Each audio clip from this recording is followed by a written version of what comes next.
This is a coconut wheelie, first done by Pierre-Andre, who you might recognize as the skater who built Etnies, S, Soltec, and America.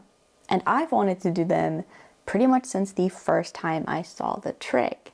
And who wouldn't? It's a really cool looking trick, and it can be done just about anywhere as long as you're using freestyle wheels. Wheels that cover up the axle so that they don't grind against the ground in rail stand tricks. But let's break it down and get into how I've been learning them, because I have come a very long way from when I first started learning this trick. From this to this.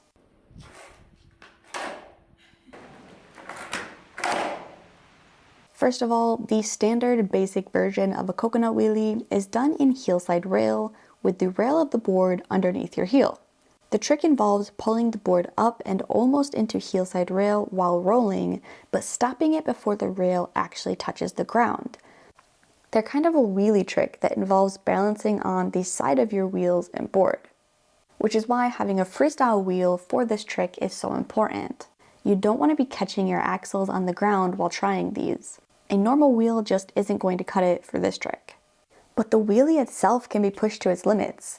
Some skaters can do them toe side, they can flip into them or shove out of them. There's so much potential in this trick. So where do we start? I had to start by fixing my pull-up into heelside rail. You can't be falling back during the trick, nor can you be stumbling forward. So the first thing that I absolutely drilled was getting into heelside rail absolutely perfectly. No stumbles, no rail monster walks, no shuffles. I wanted to pull up securely into rail. I did this until I could do it absolutely perfectly, and would also throw in a little bit of balancing practice from here to there in this fake Coco. Once I got pretty good at these, I started trying to stop the rail before it completely touched the ground. And this proved to be the hardest part of the whole trick. It took the longest and is still what I constantly struggle with, getting the rail up high enough to stand on the sides of the wheels, but not too high that the rail touches the ground. And this was very much like practicing a manual. It just took a lot of consistent effort before I started to get a better feel for the trick. And that feeling was very specific. The more I practiced, the better I started to control the lift. Early on, I depended a lot on my front foot to tip the board over, but as I got better, I started to get a lot more extra control from my back foot. I was able to grab and drag the wheels up more with my back foot than my front one. And pulling the wheels up and then trying to force them to stop was key for me. As you can see here, just tilting my foot down and trying to stop the board didn't work. I would just end up on my toes on top of the wheel. I really needed to stop the board with my foot. So gaining more and more control of the lift up, getting good enough that I could come into the rail slower and slower, that control was the real key here. For the next few sessions, I would try to do 3 or 5 of these. But I didn't get too down on myself because these were really hard to get at first. Then I just tried to do a few every session I went out skating. After a few sessions and I started feeling like I could confidently get up into the coconut wheelie and pause there, I decided it was time to slowly start rolling. Now, if you've seen any other videos on the coconut wheelie, you've probably heard that they are significantly easier if you do them rolling faster. And I don't doubt that whatsoever. However, me being who I am, this is what happened every time I tried to do them while rolling too fast.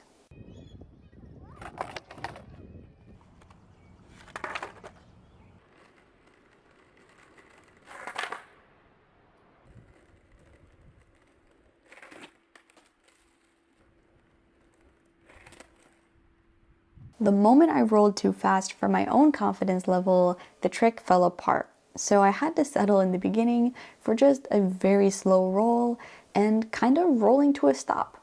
And that was a good start for me. I was happy with it. It was way better than when I had tried it in the past too. So I stayed here for a bit and went back and forth, a stationary try and a rolling one. And naturally, I started wanting to try them faster. But this was tough in the pavilion, so I just practiced like this until the ground dried up. And in this last session, I was able to try them faster than ever. I also think that those attempts were my best so far, considering that I was sticking the attempts both good and bad. I was also rolling faster than before, which made the session start out a bit rough, but slowly get better as I just started gaining more confidence. And besides this practice method of slowly building up to the coconut wheelie, I do think that there are a few keys I can share that helped me get closer and closer to this trick. One, don't be afraid to start slow and drill the individual skills over multiple sessions. Some people will get this trick very intuitively, and others might take months or more like I did. Two, I cannot overstate how crucial a perfect rail stand is. Just up and solid. No wiggles, no rocks, none of this. Get so good at the pull-up into heel side rail that you can slow it down and control it. Practice it until you can feel the slight push of your front foot and grab the rail with your back foot, using the back foot to control it and pull it up. Seriously, practice this until you can recognize those individual feelings. That was really, really important for me. At least coming from someone who didn't intuitively get this trick. 3, try to be aware of your lean. I found that leaning too far forward often caused failures like this to happen, and leaning too far back caused failures like these. Leaning is so integral to this trick. I always leaned into trouble when I was leaning too far forward, when I was pulling too far back, but I found that going up instead of pushing back really helped me get into the coconut wheelie. Unfortunately, I only remembered to do that at the end of the session, but I immediately saw an increase in stability and control. So pay attention to how you're falling off the coconut wheelie, and it might give you some insight into how you're leaning, which is something you can definitely fix. 4, keep in mind Mike Osterman's best advice. Bend your knees and stick your butt out. The coconut wheelie centers a lot of your weight around the back foot, and keeping low will help you balance. Okay, so there's one more thing that I want to try for the coconut wheelie, and that's like angling my feet forward a little bit more. I've been doing them rather square onto the board so far, so I think that's kind of my last exploration, as there's a lot of good coconut wheeliers who almost start from a freestyle kickflip position. So that's the last thing I'm going to explore before kind of moving on from at least this video. Awesome skaters like Quentin who can do this trick for days.